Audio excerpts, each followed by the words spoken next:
Hi everyone, Miss Campbell here. I'm going to read a story to you today and it's off the website Epic, Books for Kids. So you can go on this online or I think you can download an app as well and read along to some stories, or you can get some audiobooks or have some stories be read to you, which is fantastic. So today I'm going to read The Most Magnificent Thing, and it is written and illustrated by Ashley Spires. This is a regular girl and her best friend in the whole wide world. They do all kinds of things together. They race, they eat, they explore, they relax. She makes things. He unmakes things. One day the girl had a wonderful idea. She is going to make the most magnificent thing. She knows just how it will look. She knows just how it will work. All she has to do is make it, and she makes things all the time, easy peasy. First, she hires an assistant. Next, they gather their supplies. They set up somewhere out of the way and get to work. The girl tinkers and hammers and measures, while her assistant pounces and growls and chews. When she is finished, she steps back to admire her work. She walks around one side. Her assistant examines the other side. It doesn't look right. Her assistant picks it up and gives it a shake. It doesn't feel right either. They are shocked to discover that the thing isn't magnificent or good. It isn't even kind of sort of okay. It is all wrong. The girl tosses it aside and gives it another go. She smooths and wrenches and fiddles. Her assistant circles and tugs and wags. When she is finished, she stands up and takes a long look at it. Her assistant gives it a nudge with his paw. The thing is still wrong.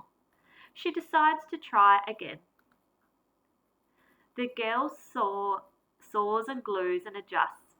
She stands and examines and stares. She twists and tweaks and fastens. She fixes and straightens and studies. She tries all different ways to make it better. She makes it square. She makes it round. She gives it legs. She adds antennas. She makes it fuzzy. She makes it long, short, rough, smooth, big, small. One even smells of stinky cheese, but none of them are magnificent. Her hard work attracts a few admirers, but they don't understand. They can't see the magnificent thing that she has in her mind. She gets mad. The angrier she gets, the faster she works. She smashes pieces into shapes. She jams parts together. She pummels the little bits in. Her hands feel too big to work, and her brain is too full of all the not right things. If only the thing would just work. Crunch! The pain starts in her finger. It rushes up to her brain, and she explodes. It is not her finest moment. I'm no good at this. I quit. Her assistant suggests a walk.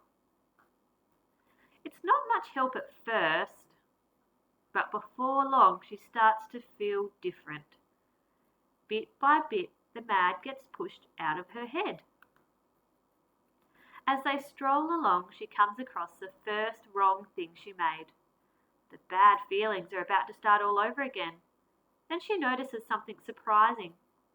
There are some parts of the wrong thing that are really quite right. The bolts on one, the shape of another, the wheel to set ratio of the next. There are all sorts of parts that she likes. By the time she reaches the end of the trail, she finally knows how to make the thing magnificent. She gets to work. She works carefully and slowly, tinkering and hammering, twisting, fiddling, gluing, painting. Her assistant makes sure there are no distractions.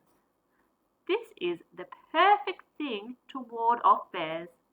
This will stop that leak. This one's all wet. The afternoon fades into evening. Finally, she finishes.